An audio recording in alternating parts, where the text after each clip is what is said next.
Welcome viewers to Biafra Battle Cry TV. Biafra is our religion, and here in Biafra is where we worship. We are loyalists to the leader of the indigenous people of Biafra, Mazi Nnamdi Kanu. We shall be bringing to you the new development. Now listen. Please share, like, and subscribe to our channel. See you soon on another video. Thanks for watching. You didn't know that? Because they didn't allow you to learn that this joke about Yoruba versus Igbo, we will show them again, we will kill them, we will push them in the lagoon. These were inflammatory statements coming from people who saw that those who committed genocide against the Igbos, they were never punished. So everyone feels like they could do it. And that automatically makes the Igbos, right, defensive. Until now that they have gone offensive.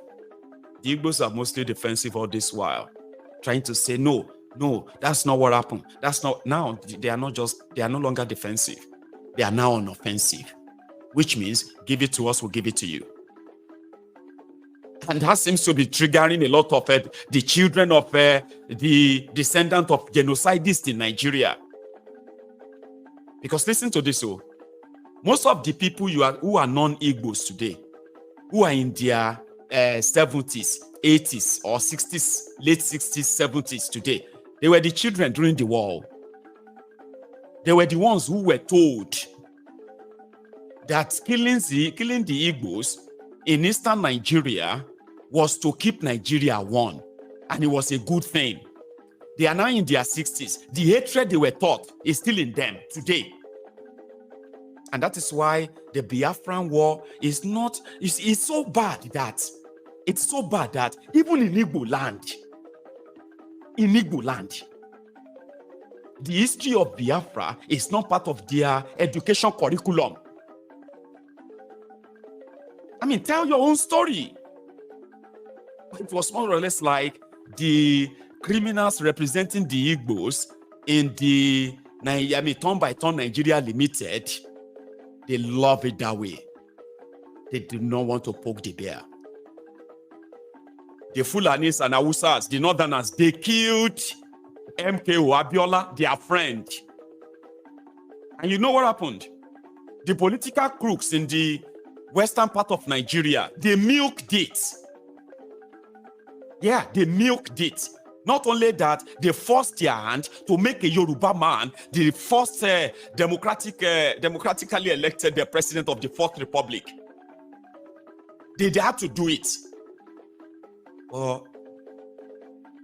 Igbo land, where millions of people were killed, the survivors, some of them have joined the genocide, they have joined the murderers, and they have joined the oppressors to deny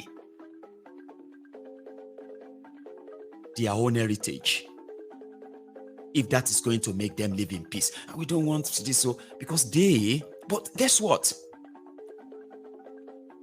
If the Igbo political criminals, if they were just a little bit slightly like the Yoruba rogues, what stops them from declaring May 30 a recognized public holiday in eastern Nigeria?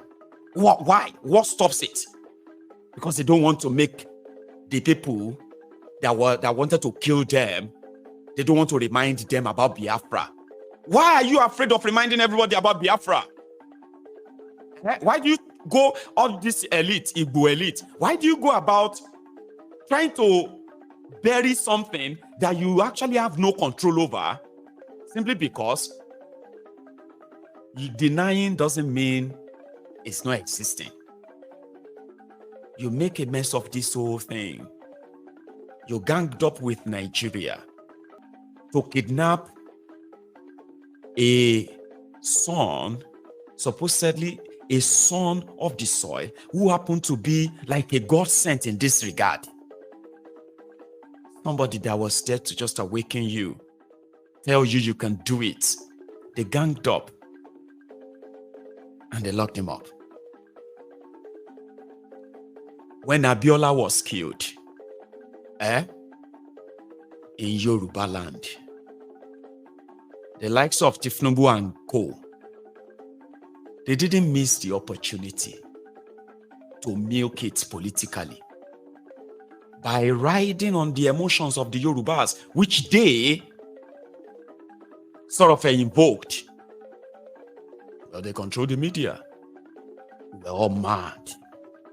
They killed Abiola. They killed Abiola. How could they kill Abiola? This country. Yeah. We were watching all the adults talking about it. Making, fuming, angry, and all of that. Then boom, voila, it's everywhere. They milked it. And they declared June 12. June 12 was supposed to be a symbol like the May 30, the Biafran Day. That's exactly what June 12 is too.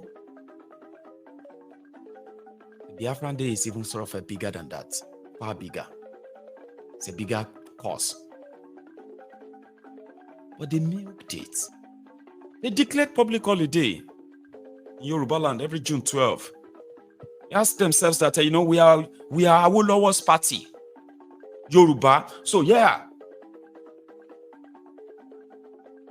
The Fulani North couldn't do anything. No. They couldn't. Today, June 12, is a national holiday in Nigeria.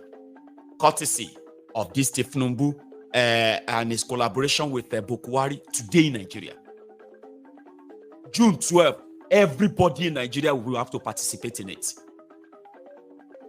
But the killings of the Igbos, everybody in Nigeria participated in it. So that's why they had to remove it completely. Because if you have to acknowledge it, there should be a Biafra National Day. The day of recompense, the day of sober reflection, not just for the Biafrans, but for the entire Nigeria. To remind all of you, when two people, when this Gowon and his gang, when they went mad, and millions of people lost their lives. It must never happen again. But they want to do it again. And they will do it again if they have the chance. So why not? They will deny you, they will make you governor or senator or maybe president if you dare remember Biafra Day.